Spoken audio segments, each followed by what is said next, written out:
Welcome everybody to RaulyKnows podcast. Today we have a very, very special guest. We have a friend of mine. We grew up together. We went to high school together. He goes by Emmy, Emmanuel, but he goes by Emmy. Emmanuel. So everybody, I would greatly appreciate it. Let's give him a warm welcome. Thank you for coming. And thanks for coming on the podcast, bro. Cool, man. No, I really appreciate you having me out here, man. I know it's something that means a lot to you. And I just appreciate you letting me off your plate, really. Yeah, man. Hey, there's one thing that I like to encourage is positivity, and my bro Emmy does that. So one thing that's going to be different about this podcast is we're not going to be promoting a business or anything. What this podcast is going to consist of is a very, very special story. But before we get into that, let's get to know more about my friend here. Emmanuel, is there anything that you want to share about how you grew up, where you're from, how old are you, if you want to share that, or what you do or what you don't do, or whatever you want to talk about with the guests?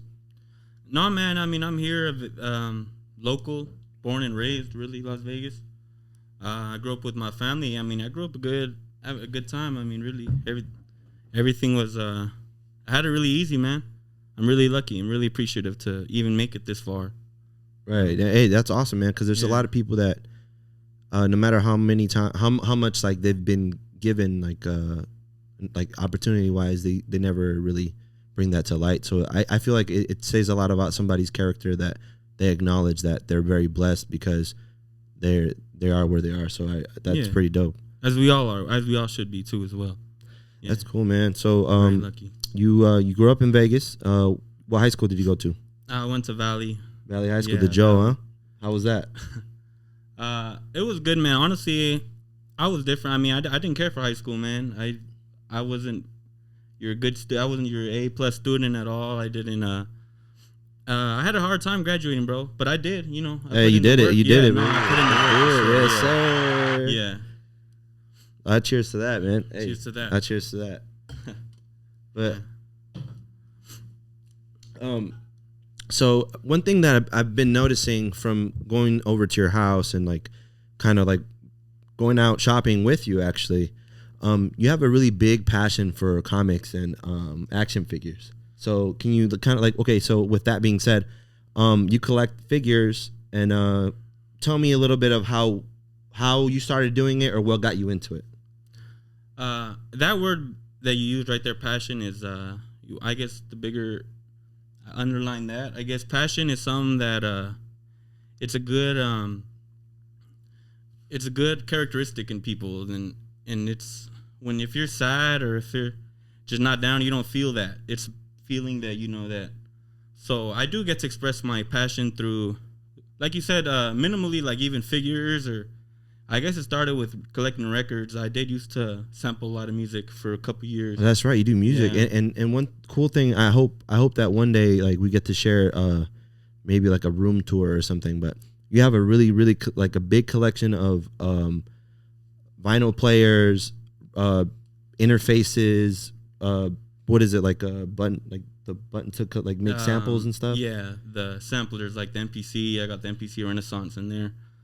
I'm big into instruments too, man. Any year and any, I guess, different vintage instruments as well. I have a big guitar collection. It all stems from my drum, a passion of drum. That's where it all started, for sure. Yeah. So tell a little bit about that. How did you start? Did you teach yourself how to play drums? I mean, yes and no. I can't say that. I mean, I do hear people say that I taught myself. I did. I mean, I never had schooling. I never had any kind of school or did any kind of college or anything, but I learned off of the people that I guess actually do it, Mm-hmm. I always heard if you want to be look up to the people that are already there doing it. Right. So I look up the specific, say an artist, say there's a song that I really like. I'll just YouTube the artist, see what he's done. I mean, watch their live videos. There's usually, they even teach her the guitar. Recently, just this week, yesterday, I was doing was it the Silver Sun pickups? I mean, I can't say that there's a genre that I make specifically. What's Silver Sun pickups? What is it? It's a band. Oh, it's a band? Okay. Oh, yeah. like a couple years old now. Okay, I'm gonna get into it for sure. Yeah, but I mean, I guess it's like a simplicity factor to it that I feel good about playing any song really. If you, as simple as it is, it's always a good start. I know that it's gonna get better, and you kind of keep on that. What was your first song that you played? The first song completely? That I learned. Like I'm talking about, like you practiced your ass off and then you played it without messing up, type thing. Without messing up, well, my first song, I mean that's going far pretty back. I guess like "Stand by Me" on the guitar by Benny King. It will always be one of the OG that you just knock out right away. I mean, I can't say that it was hard, but one of the hard songs that I feel that like, wow, I really executed this. It really was is the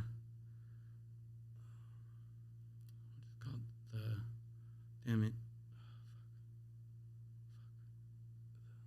the Sandalot song, bro. Which one's that? Tequila. No, not Tequila. The Wipeout, bro. My bad. Okay, yeah, you actually play the whole thing? Yeah, I could play through the guitar too. Actually, guitar, the drum intro. There's a fill that's just kind of repetitive, but it's if I want to execute something that day, say if I'm at work in the kitchen or something, bro, like playing that in the beginning of my shift or something before I go, I'm on fire. Just there, like pulling up. I'm already there. Yeah, I'm already there. Yeah, that's crazy. Yeah. So, how do you feel about like music? How could it, like, how is it a big part of people's lives, or how can it be a big part of people's lives other than playing? Me personally, bro, I mean, it's not. To me, it's one of my personal happy, factors. Leads me into happiness. And that's really what it is, man. It really revolves around anything that I do, whether if it's my collection, like you've seen. My collection is really based around just giving back. People put all their time. I know how hard it is really to make an album and put everything together. But for, like, say when I go to a record store, man, and there's nothing but records everywhere, like, this is work.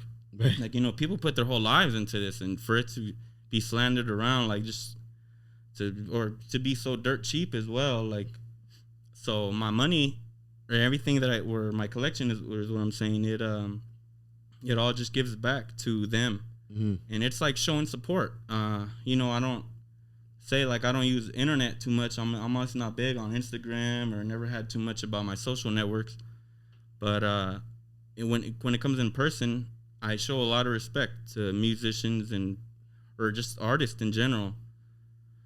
My toys revolves around Todd McFarlane. I take a lot of he's impacted me. I feel like I take a lot of characteristics from him.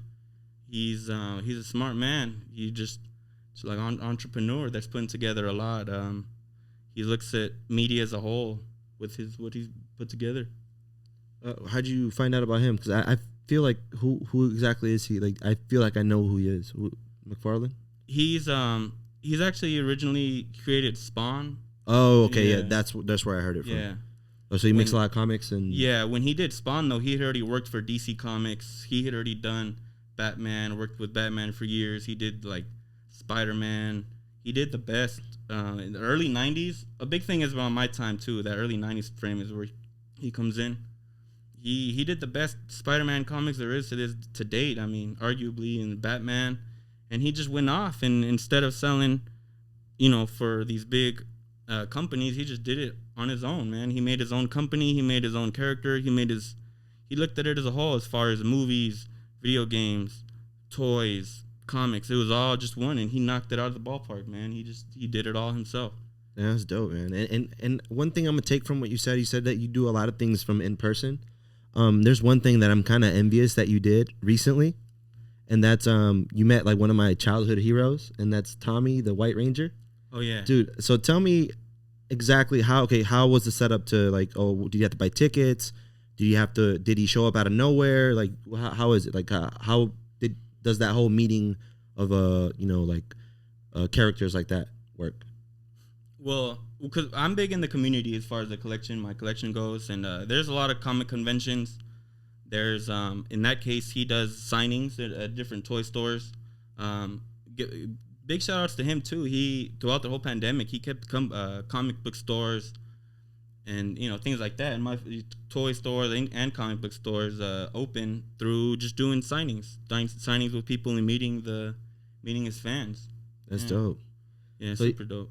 How was that though? Like was there like a rule that you couldn't could you bring stuff to get signed? Because that's how you got. Yeah, it was like one thing. You could have one thing. I mean, from there on, he had a price, and you had to, Right.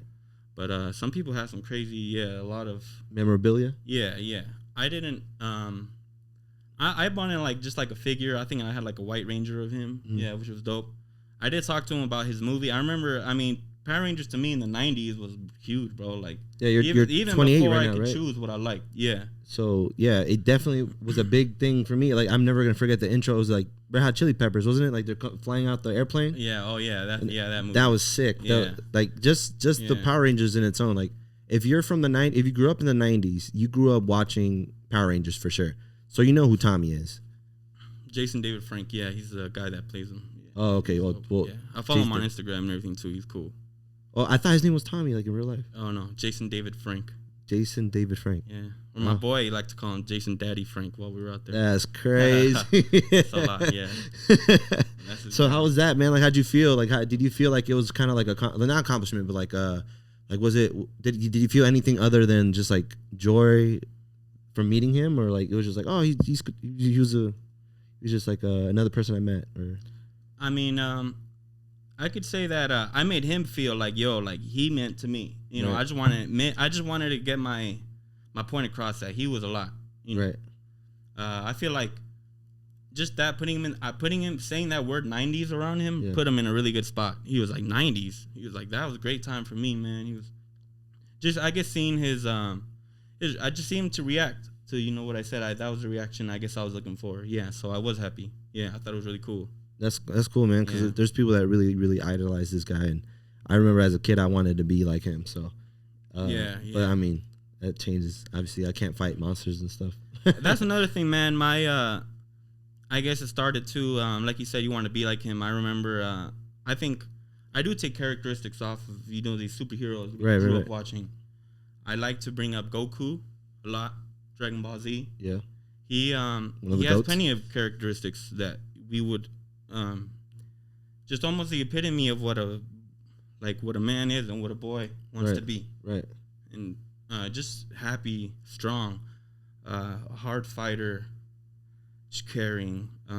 Great characteristics that we would want to be. Right.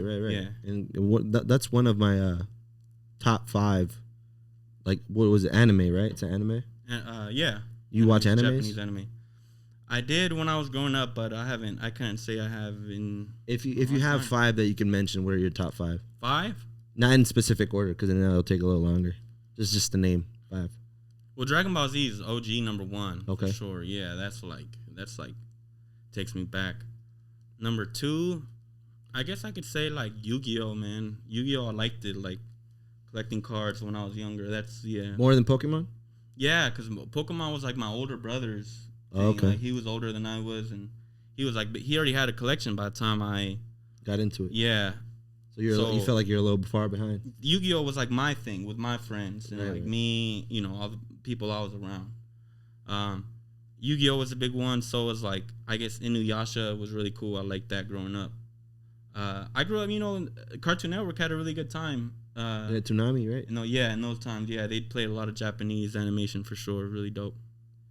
All right, dope. Well, I think mine for sure have to be like I never got into Yu-Gi-Oh. Yu-Gi-Oh? Never got into it. But Dragon Ball Z, not in specific order. Dragon Ball Z, Pokemon, Gundam. Oh, bro, a lot of Gundam. Gundam was dope. Would you agree? Gundam? Yeah, I liked Gundam a lot. Yeah. What else?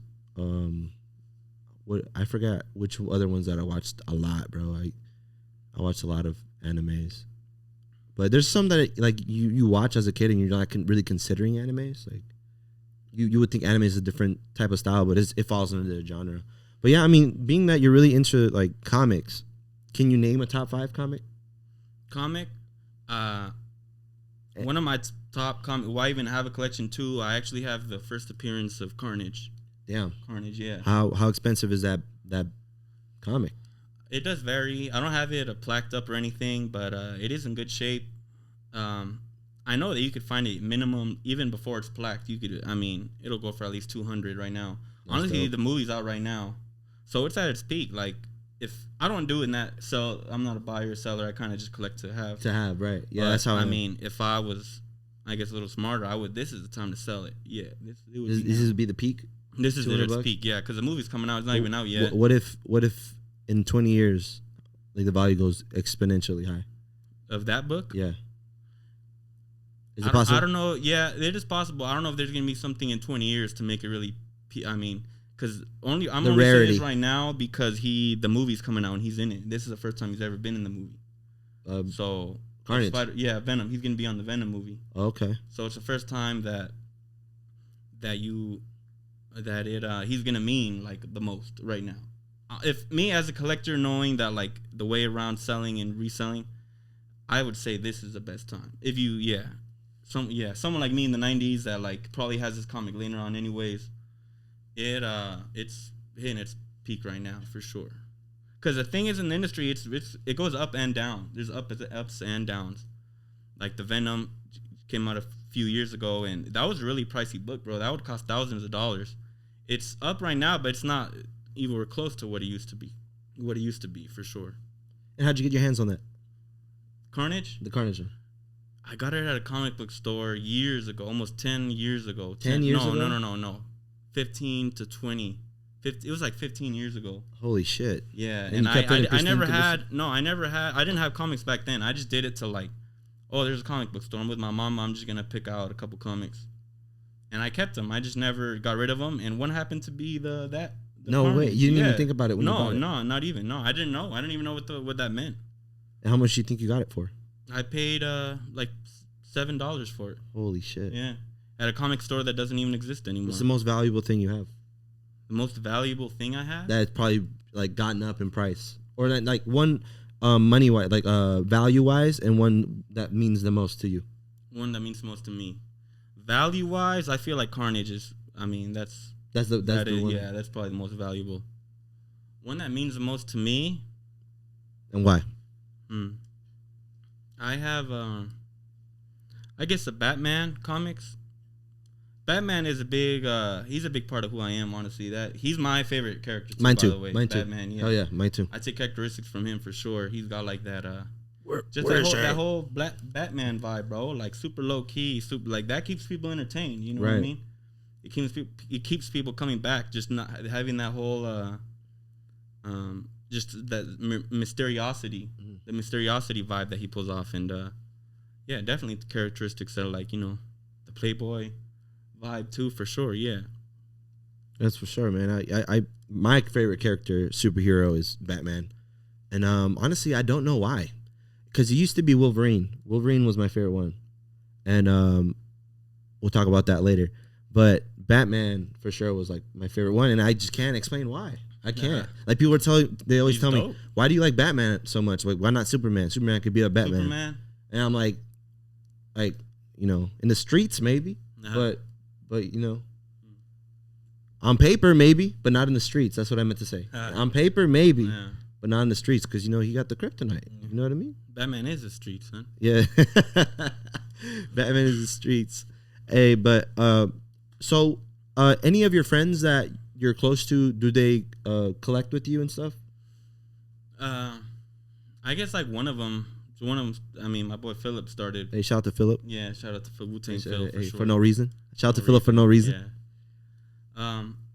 But no, I mean, I never even did it for a reason, because other people did it. I thought it was just my own thing. I mean, I guess that's a part of me too, man. Being super cool, like you gotta like I guess differentiate characteristics that are just different than others. I guess I don't know. Makes me feel more at peace. It's your own thing. Like no one really got you into it. You kind of bringing me into my zone. This is like my zone. This is me for sure. Yeah, that's dope, man. Because there's somebody that I know too that collects and has been collecting since I was a kid and hasn't changed. And a lot of people love him and a lot of people hate him, but he, like more love than hate. But it's a different story. But yeah, it's he's one of my really close friends, and he collects a lot of shit. And Yeah. you go to his room, he has everything that you could think of, like, and things that you can't think of. So, my room sounds like a lot like my room. Yeah, exactly. Trust me, I'm gonna have to show you one day. Yeah, but yeah, man. So being that we're here, I didn't want to get straight into it, but the reason why I brought Emmanuel or Emmy into the podcast is like he has a really cool story to share. And with that, I guess the first question I really have is what like generally we could talk about what happened and then we'll get into detail if that's okay with you. Yeah, that's fine. Yeah. So is it fair to say that I'm sorry I said that. It's fair to say that you had a near-death experience. Yeah, I almost died for sure. Yeah. And all right, before we get into the story, can we talk about a little bit of what you were doing that day, or what were you going to prepare for? Like, what were you doing that day? Like, you were going to go on a trip, right? Yeah. So where were you going to go? With who? First of all, it actually marks 3 months today. Today's the anniversary. I was just with friends, man. I was living life, bro, living what I got. I was going to San Francisco. I was at a really good point in life. Super healthy mentally. My soul was full. I was in a really good spot. Yeah. We had a movie set up. We had like tickets. we had like a. The trip was going to be a movie. We had a panoramic view of San Francisco. Damn. We had a room all booked up and everything. But yeah, bro, I had been shopping that whole day, bro. I even played baseball that day. I had a baseball game in the morning. Just went shopping for the day. I was leaving for the next few days. It was, going to be a big time. I mean, chase some clout a little bit, maybe. Yeah, get some clout. Yeah, but I got rear-ended by a car, man. I almost died. I almost took my life, for sure. That's crazy, man. Yeah. And what's crazy is that how it happened. Like you don't see it coming. Like like you said, you got rear-ended, so I didn't even have a chance to react at all. I'm lucky, bro. I have no vision of anything happening to me. I just remember waking up and like being told I was lucky. You're lucky. Like even the doctor. I remember being in the ambulance, and they were like, "Yo, like you're lucky, man." That's the like memory that you have. That's the only memory. I remember like waking up, opening my eyes, bro, and being, "Yo, I'm hurt. Like, what is going on with me?" And he was just like, "You're lucky, bro. You survived." I was like, "Wow." I almost wanted to ask him if I was alive. You did, because you probably had all that adrenaline. Like, yeah, I'm like, well, am I alive? Like, I almost said it, like, because he said everything I went through. I'm like, well, but I'm here.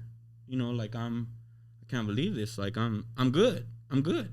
Right. From then on, I was good, bro. Like I'll be good. I'll be great. Yeah, that's crazy, man. Sure. So is it okay to talk about like how, like what happened when you got rear-ended, or? Yeah, no, well, he was coming like at it was on the craziest part about it, bro, is like it was in my backyard, but my front yard, bro, like my front doorstep, man, like on Desert Inn. That was like 2 minutes from my house. Literally, I was going to a Ross that was on the navigation, bro. It's 5 minutes. Like I will walk there. It was in my backyard, man. I didn't see it coming. He was going like 80? He was like going like 80 miles an hour, man. He went really fast. Yeah, and the pictures and everything is crazy. There's actually a picture of me with me laying in the back. It's just after the accident. I don't know who took it. Maybe someone was walking around. But it was in front of the golf course. Like I went to prom there. My prom was there. Crazy. Damn. And who were you with? Somebody that day when it happened? Yeah, I was with my cousin Alex. Yeah, he was driving. There was just two of us. Has he told you anything about how like his experience was? Yeah, his experience is pretty crazy. He was awake, bro. He saw the whole thing. He saw the whole thing. Yeah, he told me the other day, bro. He thought I died. He told me. Yeah. So like after the memory you have is talking to the doctor saying if you're dead or if you're alive, right? Or if you wanted to say that.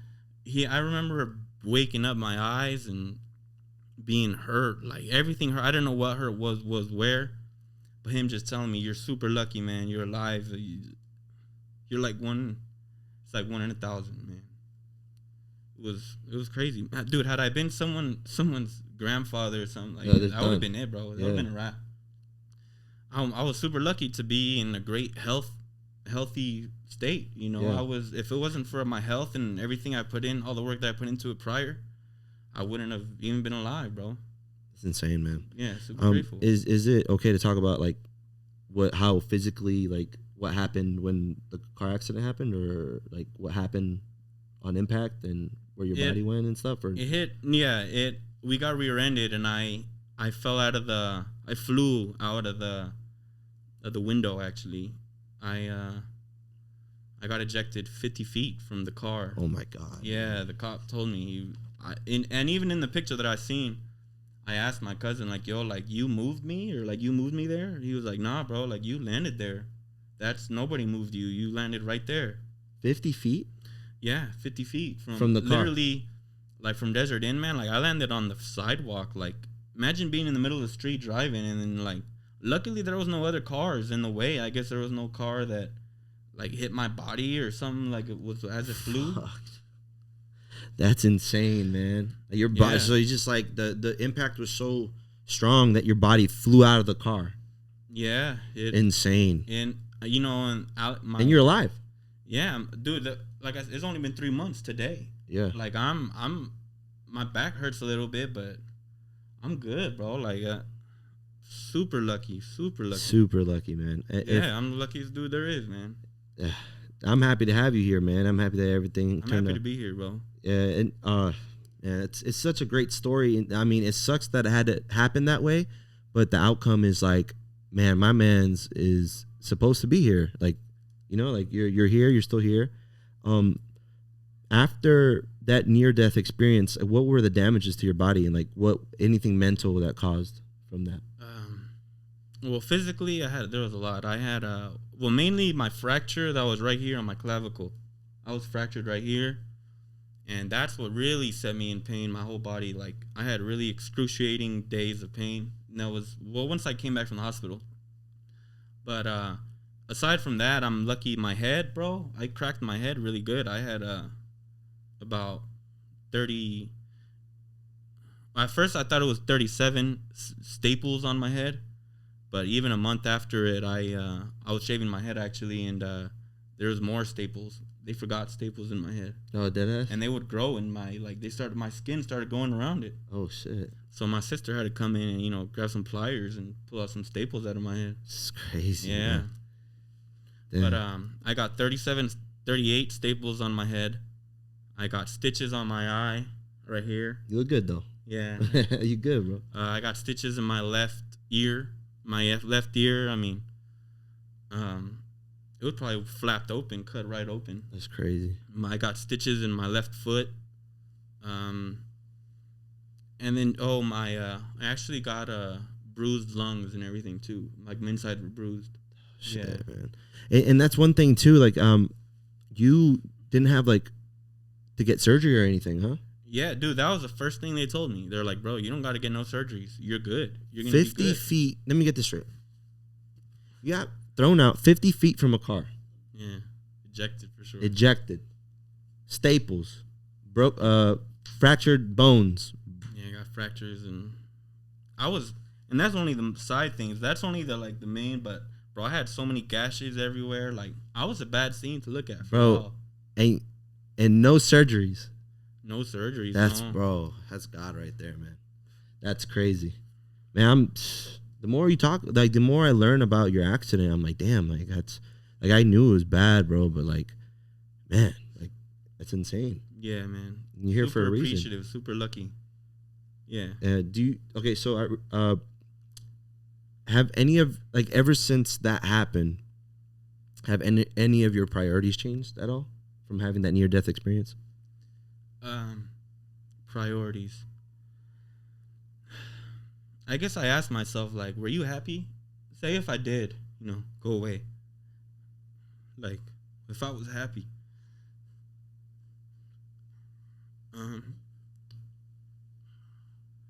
I mean, I would say no, simply just because I have no wife and kids. I got no wife and kids, so I'm not even a man yet to mine. If you ask me. But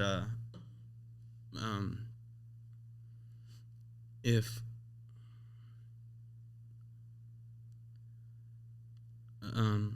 like I said, man, I did survive, and if there's anything that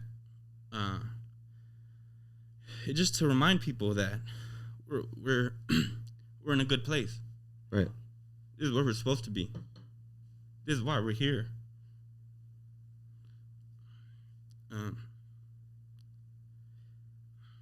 The meaning of life is just to be alive.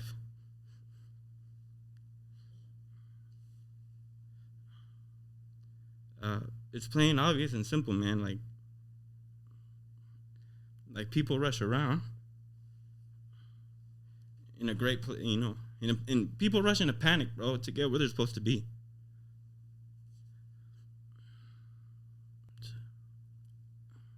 To achieve something that's beyond themselves, it's not like we're here. This is what life is. Yeah. Be alive. And just to be caring, love each other. And we're all doing just fine, man. Yes, sir. Oh yeah, I drink to that. I drink to that, man. One thing I wanted to share with you is that I've been knowing you for maybe more than 10 years.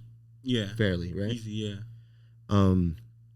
The moment I heard, because I'm not the type, I'm obviously really close with your circle, with your your cousin. My boys, yeah. Yeah. And they're my boys too. Yeah, for sure. And we all ourselves have a really good connection with Team Action and being around each other all the time. Yeah. So obviously it wasn't like gossip or anything, but when I found out, they told me, they're like, hey, look, Emmy got in a car accident.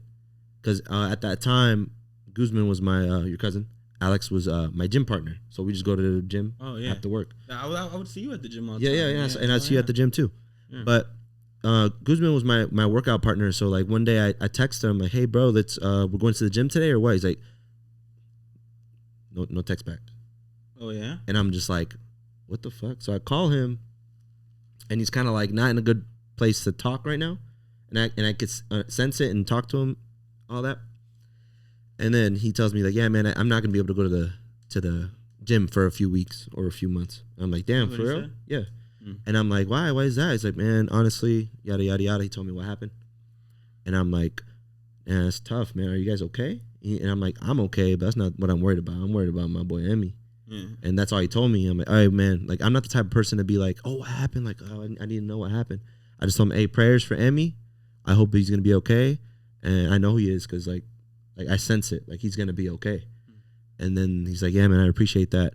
Days passed, and they're like, hey, man, like, well, a day passed, and they're like, hey, man, you want to come see him at the hospital? And I'm like, bro, are you kidding me? Like, yeah, I didn't even know he was in the hospital. Because I don't want to be like gossipy. I don't want to be like, oh, where's he at in the hospital? How'd it happen? Like all this stuff. My wish was like, oh, Emmy's not okay. Oh, I wish him well, and I send him some prayers his way. Like I wasn't trying to get really like too like. I knew Alex wasn't in that mindset to be telling me everything, and I was just like wishing you guys well, wishing you guys good health. But when they invited me to go to the hospital, I'm like, bro, I'm in there. Like I gotta go see my man. And I remember I came to see you, bro, and it was a good time, man. Like it was all positive, bro. After the story that they told me of what happened to you, I was expecting like not the worst, but just seeing you really, really, really hurt. And you were hurt. You were hurt. I'm not taking anything away from you, but like the way they explained it and everything, I'm over here like, bro, I hope he has all his body parts, bro. I hope he's okay. I go to see you, bro. You're fucked. I'm like, bro, you lying, man. You didn't, nothing happened. No, bro, no. In seriousness, he was on he had a neck brace. He had everything. Yeah, it was very serious. I was in a wheelchair for the first month for sure. Man, it was crazy. Yeah, crazy. My back, my neck were. Those are, it's tough places to have accidents, man. You don't recover as well. Yeah, and I remember I walk in and I see you on the bed and I'm like, bro, you look so fucking good, bro. You're gonna be all right. And then we chopped it up. We had a little moment ourselves, but I remember telling you, hey, bro, like I don't mean to like ask you this, but like, do you have all your your fingers? Like, do you have all your fingers? And you're like yeah, I guess. And you never really thought about it until I asked you. I don't even remember that. You don't? No, man, because I was on all You're kinds on of some pills. Yeah, man. Like, oh yeah, of course. Kooky pills, man. Like, I was a different person. I remember saying things that are out of my person too. That's not like some things I regularly say. And I think back, like, I was on the pills, bro. Like, those pills were strong. Yeah. Damn. Yeah, but I remember going into your room and we're talking and you're over here like, man, this is like, I don't know if you remember this, but you're like, this is like hit rock bottom. And I'm like, what? You said that. I said that? Yeah. That's crazy. And I'm like, nah, what do you mean by that? He's like, bro, I don't know, man. Like, I feel like my life's over. I'm like, bro, no, it's not. I'm like, it's not.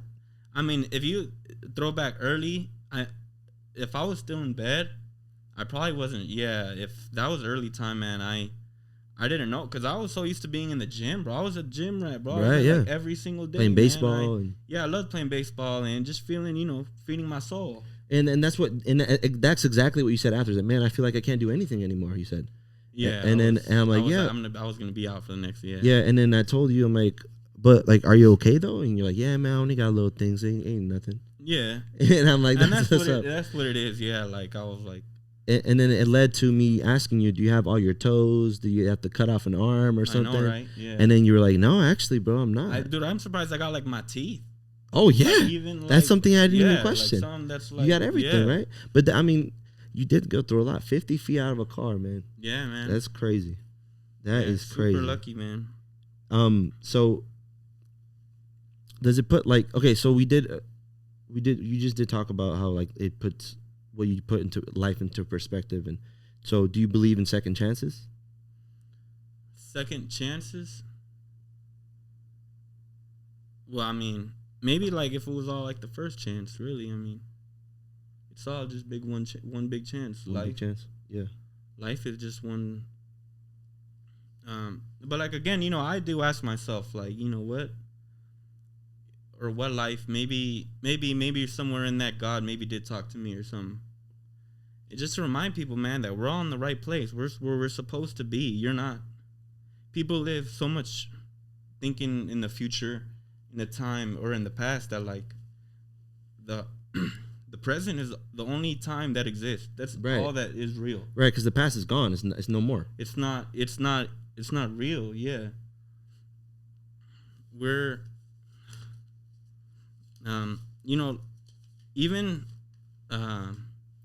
even time, our present is looked at by like normally like a watch. Right. It's like on a watch, man. Like this moment is only told by a hairline follicle of the size, on our watch.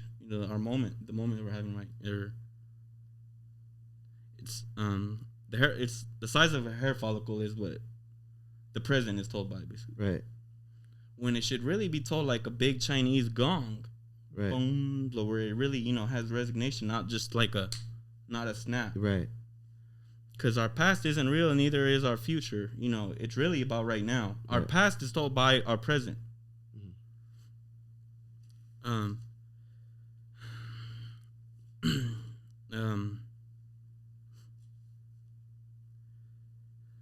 I guess one thing I do look into. I don't know if you ever heard of Alan Watts. No, I haven't. He's someone I listen to that has a podcast, and I'm going to say something he said in words that, to my understanding, how I understood it best. Right. But he said that, and he did make a connection with music. He said, life is the planet we're on is just like a big happy place, really, man. It's not going anywhere. We're all just here. And he put into perspective he used analogy with music.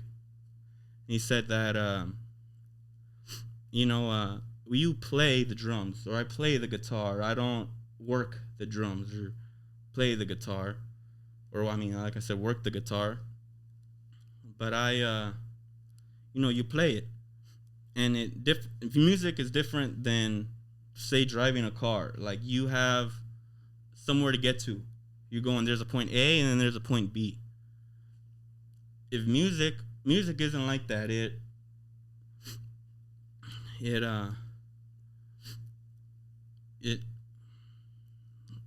how do I put it?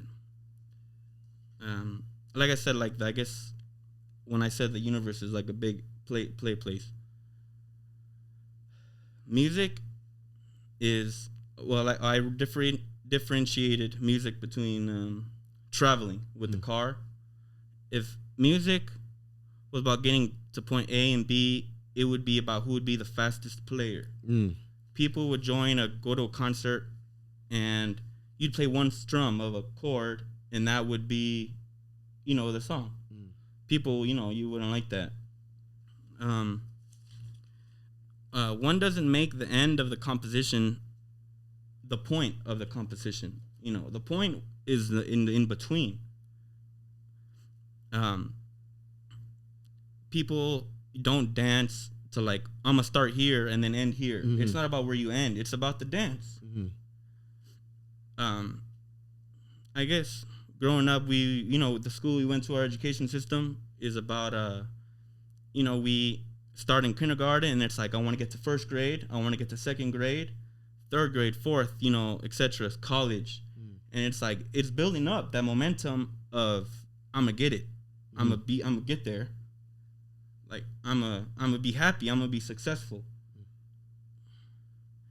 When really it was, and then you get there, people get there, and then they keep adding on. Like, I'm in that position I went to school for, but now you want the other position, you want the higher position, and people just forget to dance, like in the song.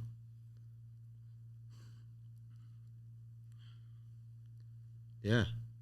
People forget that part, from getting to life. Our education system is grown to, like I said, is to think bigger and think, but really, we're here. This is why we're here. Yeah. That's a great analogy, man. Yeah. Alan Watts said that. It's someone that I like to follow. Yeah, I'm going to have to look into that because it makes sense. Life, just dance. Don't forget to dance and sing, man. Yeah, life is good, man.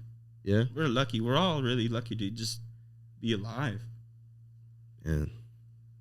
Yeah. So, yeah, man, life's precious. That's a great analogy, man. Thank you for bringing it on here. Would you care to, one last thing, or maybe a reminder, what you want to share with the I'm really happy that I got a chance to come and share parts of me. I know I don't.